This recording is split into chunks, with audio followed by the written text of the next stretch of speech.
One nice go get warm.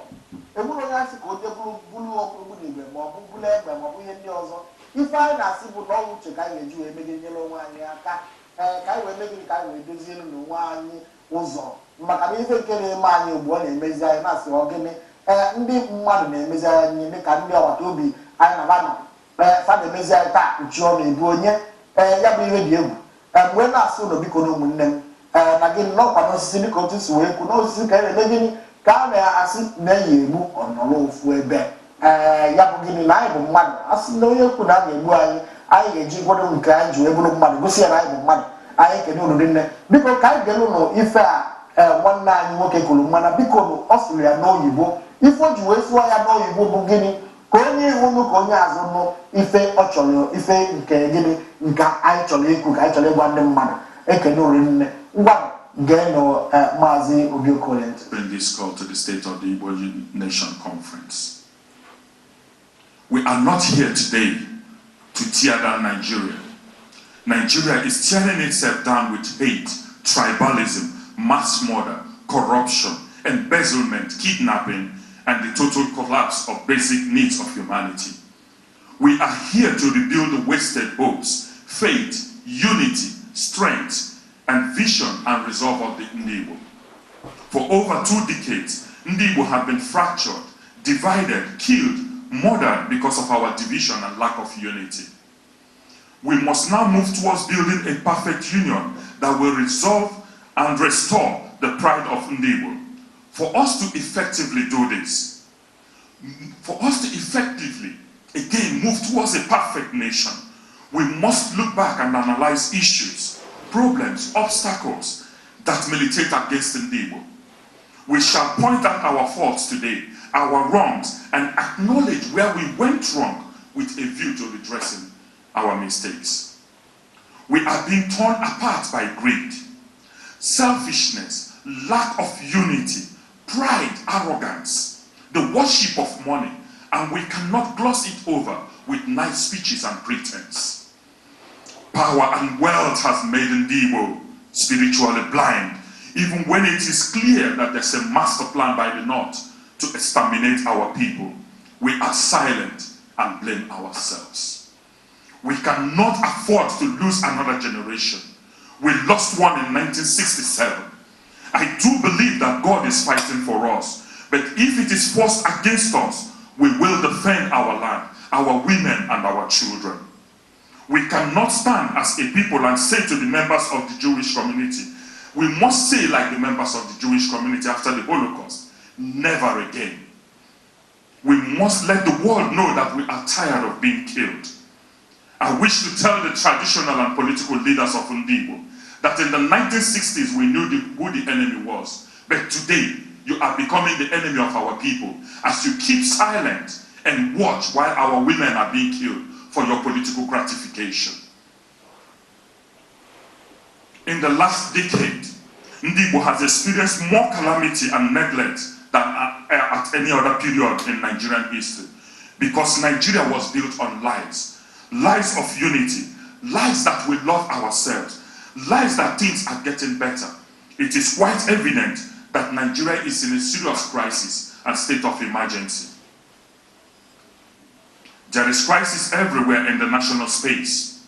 There is crisis of commitment in the home, moral and spiritual crisis in the church, crisis of conscience among the citizens, crisis in the national government and state and local, crisis in security, employment and job crisis, electricity crisis, health care crisis, crisis in education, road and transport, infrastructural crisis. Nigeria is embedded completely with crisis. The Nigerian state is chronically sick, ethically and morally decadent, and frankly, suffering from a serious and severe identity crisis. The Igbos, being part of Nigeria, have inherited some of the defects of the Nigerian nation. Igbo have been betrayed by our elites.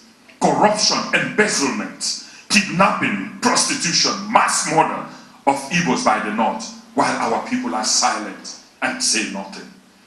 Igbo land today is burning with anger and frustration. Frustration at the betrayal of our leaders, Eses, politicians, reverends, and pastors. The Igbos currently lack genuine leaders that can speak for our people, not because of the absence of the leaders, rather because of the absence of leaders with the testicular fortitude to defend our people before the folks and reclaim our pride. We need leaders who will not sell our people. We need leaders who will not flee like hirelings when the forces comes. We have leaders we think are leaders, but in the presence of their northern counterparts are midgets. Frankly, Frederick Douglass once said that where justice is denied, where poverty is enforced, where arrogance prevails, and where any one class is made to feel that society is in an organized conspiracy to oppress, to rob and degrade them, neither persons nor property will be safe. And God is bringing judgment against Nigeria and against silent Igbo leaders. Ndebo, the expression of the world we operate from must demonstrate our collective identity, reflecting our shared principles, aspirations, objectives that will serve as the foundation of our unity and clarity of purpose. We are not outnumbered in Igbo. We are simply out-organized. We must organize for the advancement of our society and community control. We must find methods of independent economic organizations that best suit the unique challenges confronting Igbo. We must invest in our land, create employment for our people. We must stop the development of other towns to the neglect of our own. No national effort in Igbo can be sustained if it is not clearly defined with a clearly defined ideology, vision, objective, and plan of action. It must be multi-layered, multi-dimensional, able to operate in local, national, and international levels. It must be able to cover every aspect of social, economic, political, and must benefit Igbo. We, the Igbos in diaspora, must take a look at ourselves to fathom out if we have the moral justification to criticize our leaders when it is apparent that ourselves, we are not united. We have hundreds of organizations here with no clearly defined objective for Igbo. We are ashamed to speak our language. We do not bring our children up to speak our language and learn our culture. We are the greatest haters of ourselves. We kill initiatives that did not resonate from us. The question is, where are the doctors? It is quite evident that Igbo is sick. Let us see if we can find out the cause of the sickness today. Let us see if we can apply some medicine so that perhaps we can walk out of here as one, although we came in as many. It would be a blessing if we can walk out of this place today as one and reclaim our pride back from the Nigerian society. While some of us are busy blaming ourselves, criticizing ourselves and seeking political position and wealth, the Hausas and the Yorubas are getting organized and speaking with one voice. Earlier this week, Professor Ango Abdullahi, representing the Northern Elders Forum, said that if Nigeria splits, I quote, and is dismembered, the north of the country would survive.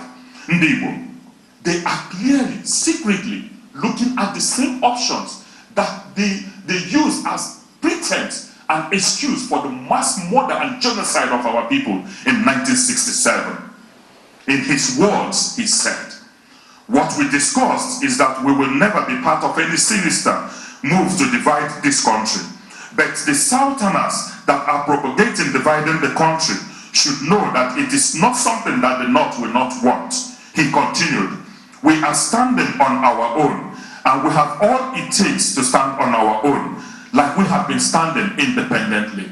Mark his words, they have been standing independently. The Igbos did not create Boko Haram, the North did.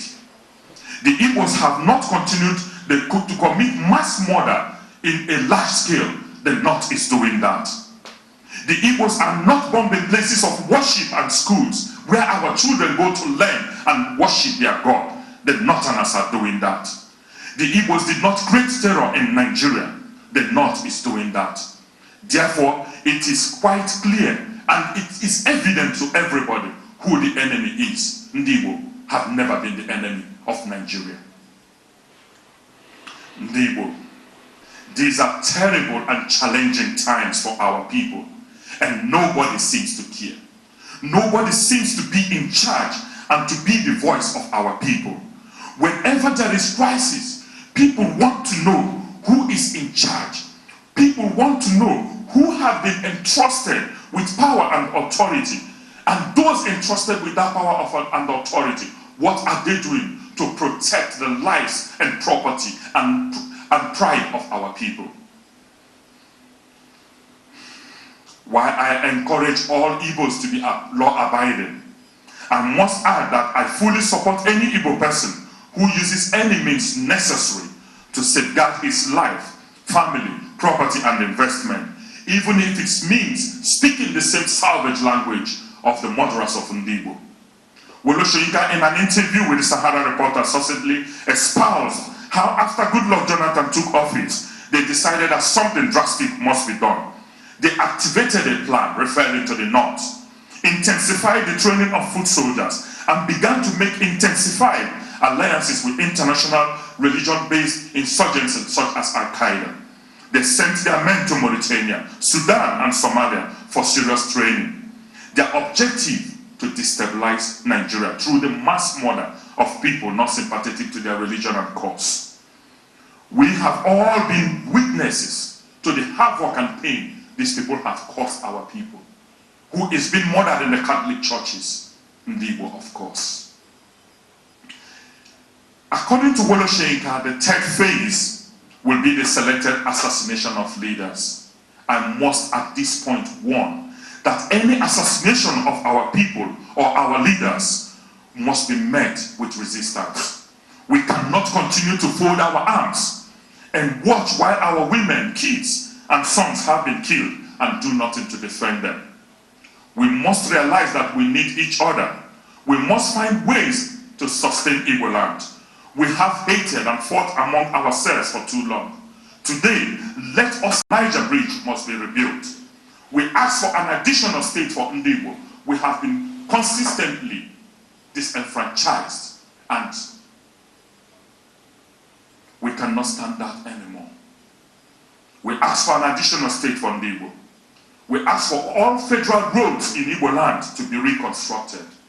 We ask for the creation of an emergency fund and compensation for all Igbos affected by the senseless massacre of Boko Haram.